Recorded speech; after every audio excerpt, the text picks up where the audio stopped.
Alright, moving on to question number 2. So you need to look at this diagram and the table here.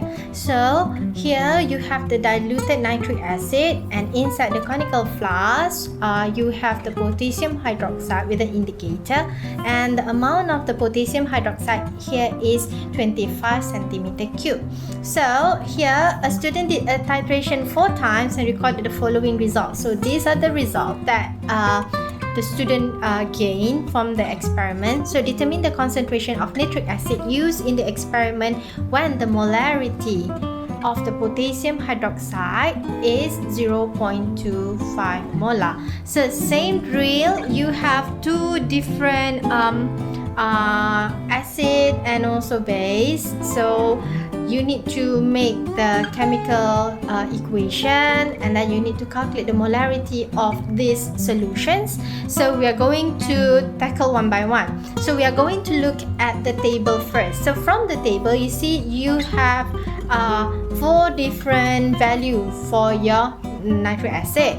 So what you need to do is that you need to get the average of this value. I've already copied the value here.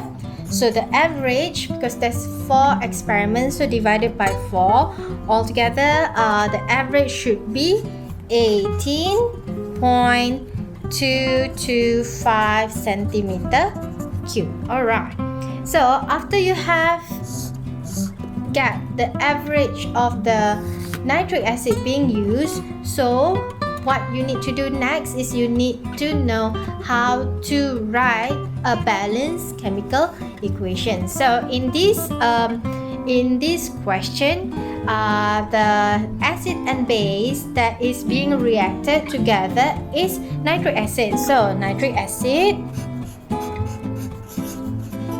and then it's being reacted with potassium hydroxide. So potassium hydroxide.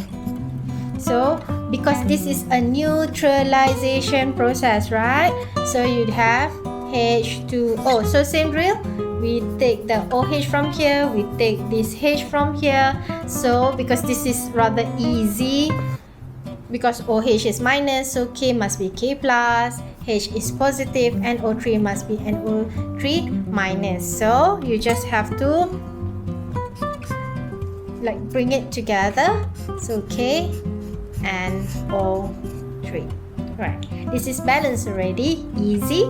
So next you need to do is you need to find the molarity of the potassium hydroxide, because that is the only thing that you have the information. So molarity equivalent to mole over liter. So molarity is given to you in the question. The molarity of potassium hydroxide equivalent to 0.25. So 0.25. So you want to grab the number of mole. So number of mole, and then what is the volume? So here given in the question, the volume of potassium hydroxide is 25 centimeter cube. So 25 centimeter cube, remember it should be in liter. So divided by 1000. So you will get your number of mole for KOH equivalent to 6.25 times 10 to the power of negative 3 mole of KOH. Alright, so what next? You already get the number of mole for KOH, you already have the volume for the nitric acid. So what else you need to do, right?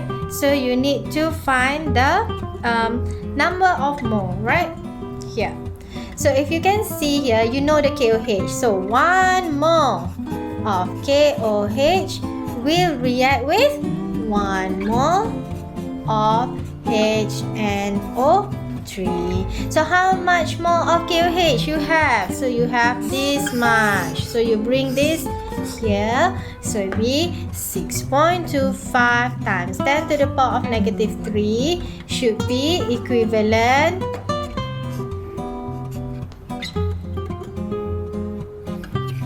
you should get 6.25 times 10 to the power of negative 3 mole of HNO3. 3. Okay, because it's 1-to-1 ratio, right?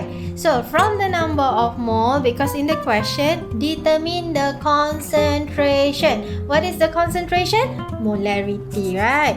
Molarity equivalent to mole over liter. So the number of moles. Now we are going to find the molarity of what? HNO3. So the number of mole is this one. So 6.25 times 10 to the power of negative 3 divided by how much? What is the volume? Is this one, the average. So 18.225 divided by 1000. Why divide by 1000? Because you need to, the unit should be in liter. So you will get the molarity, which is your final answer. So your final answer shall be 0.3429 molar of HNO3. So this is your final answer. Okay, I'm going to move on to the final question. Question number 3. Briefly explain on how pickling process can expand the shelf life of canned food product. So what is pickling? So when you have this kind of question, you need to define what is pickling. So pickling is a process to acidify food. You know what is pickles? Jeruk. Jeruk. So jeruk is acidic, right? So pickling is a process to acidify food. So why this pickling process can expand the shelf life? So usually microorganisms tend to thrive at a neutral pH between 6.6 and 7.5, whereas most bacteria are inhibited at pH below 4. So in saying that, when you pickle your food, you acidified it. Therefore, you should acidify it with pH lower than pH 4. So it will inhibit the growth of bacteria. Therefore, it will expand the shelf life of the canned food. So I've already discussed the 3 questions for your quiz, quiz number 2. I hope you can understand this chapter well. So we are going to see each other again in the next chapter. So thank you very much.